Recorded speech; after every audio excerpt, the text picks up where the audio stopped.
Hello and welcome to Firearm Freedom. This is going to be another First Impressions video. In today's First Impressions video, we are taking a look at my H&R 653. There are no sponsors for the channel right now. If you want to help out and you enjoy 2014 style YouTube reviews, hit the subscribe button, comment down below, share the video, all that stuff helps out. I also have a B channel that I'm really trying to ramp up these days. A lot of adventure vlog content over there and random reviews, skateboarding, pretty much a little bit of everything when it comes to lifestyle content. I'll put a card up in the corner of your screen now. Definitely check that out and hit the subscribe button over there. I really appreciate it. The 653. What a special rifle this is. I am pretty excited about this one, and it's a project I wanted to do for quite some time based off of a movie. Can you let me know down in the comment section below what movie this is from? A lot of people in my short and reel got this correct immediately. Others were throwing some oddball answers. Of course, full disclosure, Palmetto State Armory did send me this rifle free of charge for about 2 to 3 months for me to take a look at, shoot, abuse, destroy if I want to, and either send it back to them or purchase it at a discount. And my friends, I will of course be purchasing this rifle because I absolutely love it. So this is going to be here to stay. So take that for what you will. If you haven't guessed it already, the 653 that I have here on the table is what I would consider a near exact clone of the Barnes character's rifle in the movie Platoon. I am a huge fan of 80s Vietnam movies. Of course, many of them, no, are not the most historically accurate movies, but they get my gun-loving fever going with all of the cool retro M16 and XM177 builds that are out there. Platoon ranks as most definitely one of the top 3, and it's one that I watch frequently. Most importantly, I found it fascinating that they used the Colt 653 as a little bit of a kind of geeking out deep dive as to why they did that. For the character Elias and Barnes, they both were featuring 653s. When it comes to character development, I am more of an Elias guy 100% myself, but I can't deny that Barnes's drip, as the kids call it, going on with his rifle and the jungle mags that he was rocking and the go fast tape on his mags and his sling, it just, man, it knocked it out of the park for me. So that was the rifle that I had to clone. They filmed Platoon in the Philippines, and what they wanted to have was your standard XM177s, which if you're not familiar with those, it really is basically the 653 with, of course, a shortened barrel and a moderator on the end. Everything else is relatively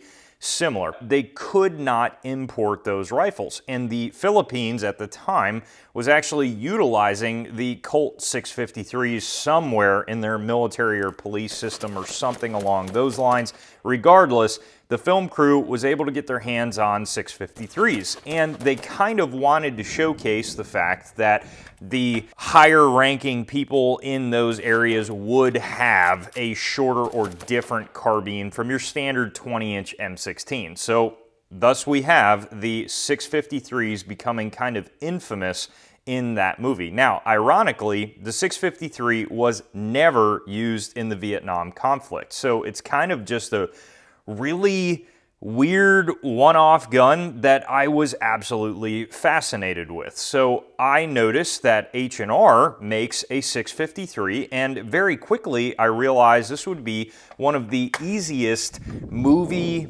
clone guns to possibly do. And if we are getting very extreme with the cloning process for the Barnes rifle, there is one thing that is different, and that's going to be the fact that they had a standard forward assist on the 653s in the movie, whereas this has a more proper and traditional teardrop forward assist. And really, this is proper for the time, but the circular standard forward assist that was featured in the movie is going to be, again, what's in the movie. From everything that I can tell, this was exactly how the Barnes character had his sling mounted to the rifle, and I think it's pretty accurate. I have here just a standard cotton web GI sling. This is from, I think, Ammo Garand, and it's going to be pretty much exactly what you would normally see on most service rifles of the time.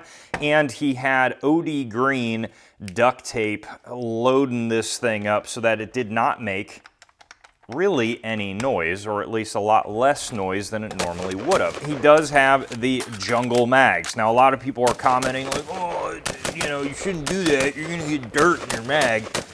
I get it, okay? I get it, but it's for the movie. Just let me be, okay? Let me cook, right? That's what we need. That's what we need these days. We also have a massive amount of duct tape in the front on the lower portion of the sling swivel. Again, from everything that I can tell, this is accurate to the movie.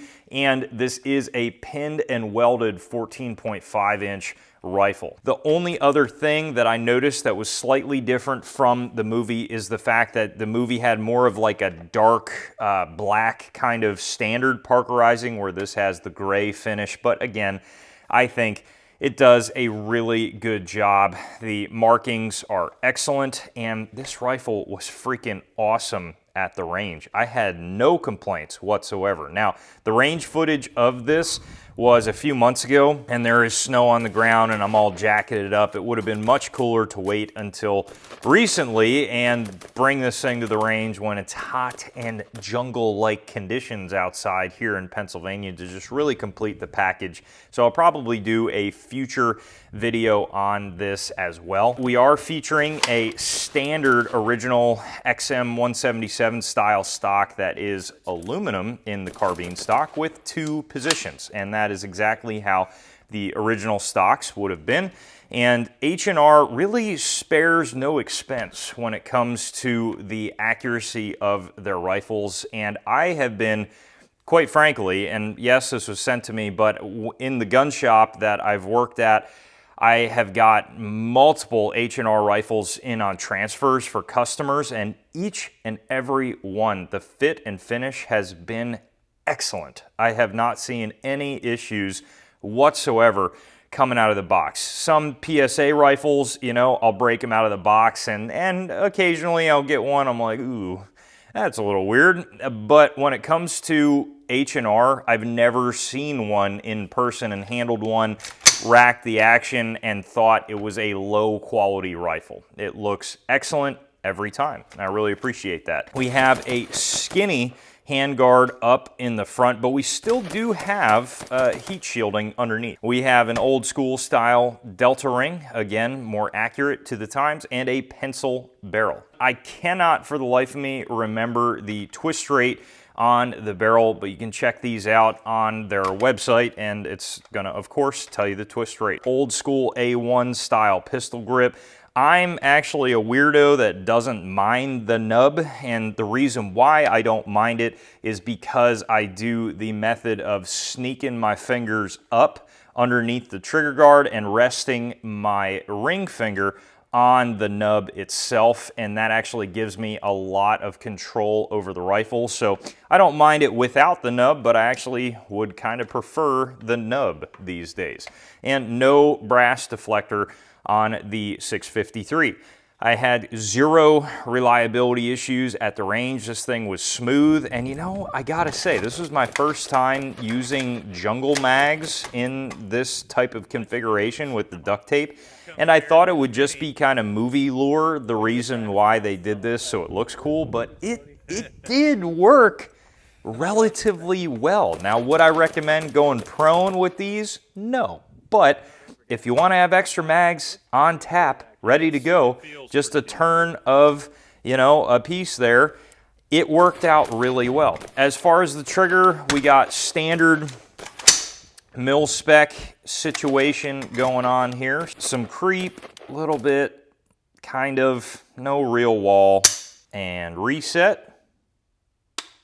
If you want to clone a movie gun and you don't want to have to search far and wide, this is an easy one to do. I'm really surprised more people have not done this clone. It's such a popular movie, and for the extra price of a roll of duct tape and an $8 sling, you got the exact rifle from the movie. So that's just, you know, I figured I'd call it out and let folks know that you can do this. You can do this, and you can autistically clone movie guns for not that much money. Thank you guys so much for watching this first impressions video. If you have any questions about this rifle or any other gun on the channel, throw them down below in the comment section. I'll definitely read them, and I'll try my hardest to get back to you. While you're down there, head up to the description for the ways to support the channel, and as always, stay tuned for more great videos coming soon.